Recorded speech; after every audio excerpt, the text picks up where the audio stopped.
নবী সাল্লাল্লাহু আলাইহি সাল্লাম বলছেন, উম্মত প্রত্যেক শুক্রবারে আকসিরু আলাইয়াস সালাম, তোমরা আমার উপরে বেশি বেশি দুরূদ পড়ো।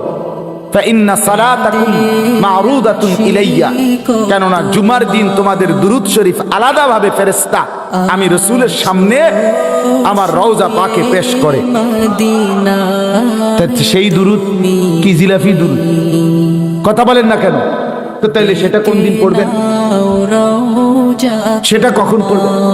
নবী সাল্লাল্লাহু আলাইহি সাল্লাম বলেন, আমার যেই উম্মত প্রত্যেক শুক্রবার দিন আসরের পরে 80 বার একটি দুরূদ শরীফ পড়বে, আল্লাহুম্মা সাল্লি আলা সাইয়্যিদিনা মুহাম্মাদিন নাবিয়্যিল উম্মি ওয়া আলিহি ওয়া সাল্লিম তাসলিমা, এই দুরূদ শরীফটা আমার যেই উম্মত প্রত্যেক শুক্রবার দিন আসরের নামাজের পরে বৈশা পড়বে, রাসূল বলে আল্লাহ তাআলা তাকে 80 বছরের গুনাহ মাফ করে দিবে।